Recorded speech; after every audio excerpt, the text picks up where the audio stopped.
দাদুর মুখে শোনা এক গল্প আমাকে ভীষণ ভাবিয়ে তুলেছিল।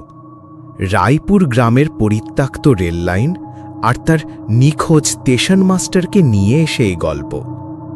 দাদু বলতেন, এক ভয়াবহ দুর্ঘটনার পরে নাকি স্টেশন মাস্টার নিরুদ্দেশ হয়ে যান।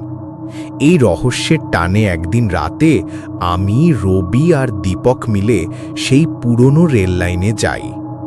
চারিদিকে গভীর অন্ধকার, মাঝে মাঝে শেয়ালের ডাক। হঠাৎ বহু দূর থেকে একটা ট্রেনের শব্দ ভেসে এলো। অবাক হয়ে দেখলাম একটা পুরনো স্টিম ইঞ্জিন আমাদের দিকে আসছে।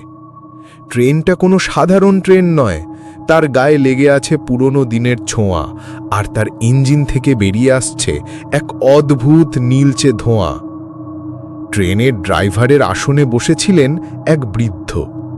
মুখ দেখে মনে হলো বহুদিনের দুঃখ যেন তার চোখে জমে আছে।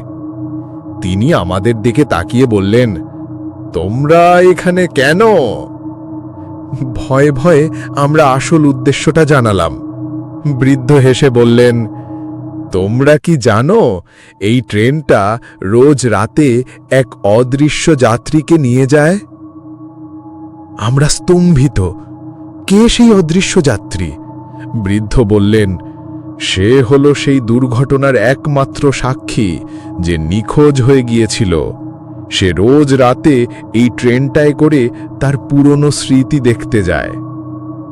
আমরা মুহূর্তেই বুঝলাম এই বৃদ্ধ আর কেউ নন, তিনি নিজেই সেই নিখোঁজ স্টেশন মাস্টার।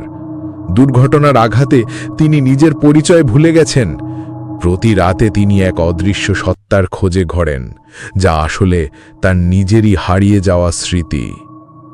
আমরা তাকে তার পুরনো স্টেশনে নিয়ে গেলাম। তার ব্যক্তিগত ডায়েরি আর কিছু জিনিস